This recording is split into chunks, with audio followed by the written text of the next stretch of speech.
Hey everyone, this is Sam and welcome to my Persona 5 Strikers Advanced Tips. Today we're going to take a look at some mid-level 50 personas, and we're going to break down triple fusions and also the best skills combined, where we're going to start making personas that's going to come with amp and boost on the same persona who also has absorb, and we're going to use triple fusions to create personas that are even better down the line when we get to higher levels. So if you'd like to see more persona builds from me, you can click on the card above or the link in the description below, and you'll see all of the persona builds I've been making all year long. And if you enjoyed today's video, please leave a comment, add a like, and subscribe if you want to see more persona builds from me going forward.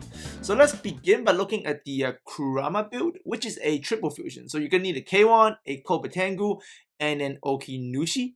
The K1 doesn't really matter, but the Kobatangu, you're going to need this specific one. So you can go to my playlist and look at the Okinoshi video, and you'll be able to find how to make this Kobatangu. And you want to also combine it with the Okinoshi from the same video, but make sure you grind your Okinoshi up to level 46 so you also get a psychic boost. And when all of those are combined together, you can make this triple fusion Kurumatengu that comes with 5 inherited skills. And the skills you want to inherit are Psy Boost, Sayo, Technical Adapt, Dodge Nuke, and Dream Needle. And you will also be able to get Wind Boost as you level this Kurumatengu up. So the combo number 1 for this Kurumatengu is quite useful. It's a square, square, square, triangle. If you do that, you're going to actually cast a wind spell, the Garadine. That actually comes with Wind Boost.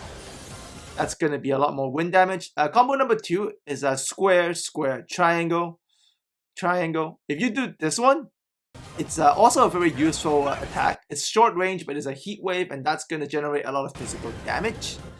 And when it's in action, you can see here, because I have the Soravati from the previous video, it's going to get the triple buff.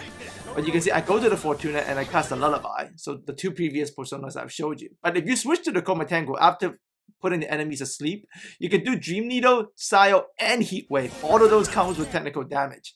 And the Dream Needle itself can also put enemy asleep on its own and does huge damage because of the technical buff. So that's very useful. Now the next persona you can make is the Norn build.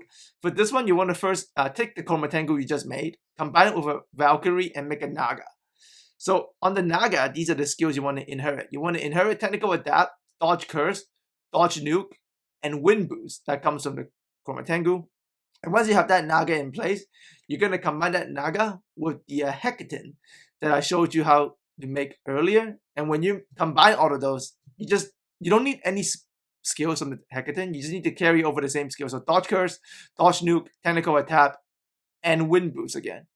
You're going to take that Raja Naga and combine it with a Ganesha to make the Norn, which is the persona you really want.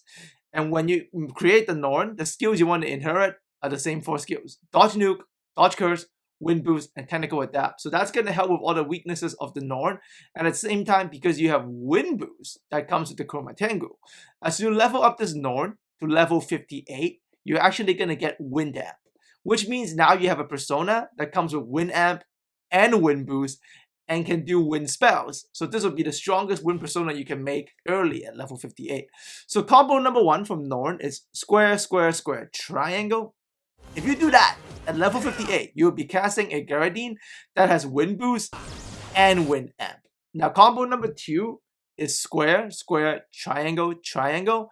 And if you do that, it's just a regular physical attack, but it's still very useful because it's a vicious strike, so it's got good, decent range. So that also can help you a lot. But the key to this though is any wind spell you do, combo or spell, is wind boosted and wind amped. The third persona you want to make is the Lilith build, and to make this one, you're going to take the Fortuna I showed you guys earlier and the Hecaton. So with the Fortuna, you can just go to the playlist, take a look at the Fortuna video, and you'll be able to see exactly how to make this build. So you want to combine this Fortuna with this specific Hecaton, which you can find in the Hecaton video from the same playlist. If you combine that Fortuna with this Hecaton, and make sure you get the Fortuna to level 52, so you get Evade Electric.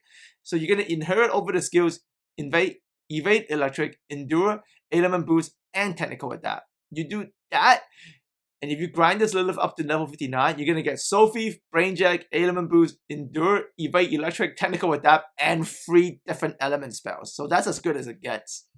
And a combo number 1 for this Lilith is square, square, triangle. If you do that, she's actually going to cast one of the strongest ice spells in the game, the Mafabudin. So that's high range and high damage. So let's take a look at the squad in action. So from all the previous personas I've showed you guys, we're going to add in the Norn, the Lilith, and the Komatengu. And you can see one of the best thing about the Norn is that it has the ability to draw in wind attacks and also nullify electric attacks. So overall, because it has wind boost and wind amp, if you just do the combo wind attack, it does quite a bit of damage, especially versus someone that has weakness to wind. And if they cast any type of electric spell, it's not going to hurt you because you nullify it. And if they cast any type of wind spell, you're just going to absorb it. So the Norn is extremely useful. And obviously, the previous personas I've shown you, the Heckinton, which is extremely good for triple downs. And also you can see my Joker actually comes with the triple buff because of the Saravati. But you can see the Norn is a huge part of adding this in, especially when you see anyone that's going to do any kind of electric spells. Or you can put it asleep with Nullify, switch to your Komatengu, hit them with the Dream Needle. Or you can go back to Heckinton, hit them with the triple down, get the critical attacks. Because of the technical high, you'll still be able to, keep your triple buff. So in the end, I would say the Norn and the Lilith are gonna be in your final persona lineup. Like as you get to end game and as you get to finishing the fight, those two you'll keep in the long run. And you can see I'm also using the Rajanaga and also the Fortuna and obviously the Heckinton that I showed you guys earlier. This is pretty much gonna be these 6 personas, so the Saravati, the Heckinton, the Rajanaga, and the 3 I showed you today are all going to be in your final lineup because of their ability to, create extra damage and also absorb the right kind of spells on Nullify. Because if you actually look back at the Lilith, she has the ability to nullify 3 different kind of elements, so that's extremely useful. So the rest of the way, I'm just going to let you guys see how I pick down this 4, and you can see how I like to rotate through the personas I've showed you guys. All of these final ones will be at the end game. And after this video, I will make one more, and that one will be the ultimate persona that we've been working up to. So all of these guys combined, all of them carrying over from all of the videos on the playlist is going to add up to the final strongest persona in the game in the next video. And you can get that persona actually at level 51. And you can use it for the rest of the game and even defeat the final boss with it. So make sure you make the ones you see today and the ones previously.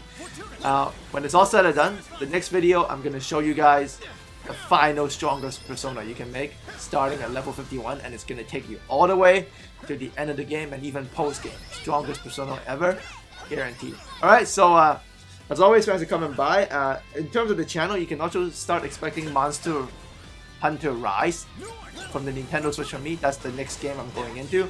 So as always, thanks for coming by, and I'll speak to you guys again very soon. I'll do it.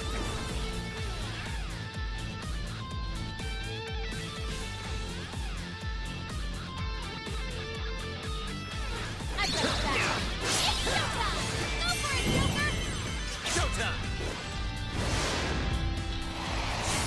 Fortuna! Here!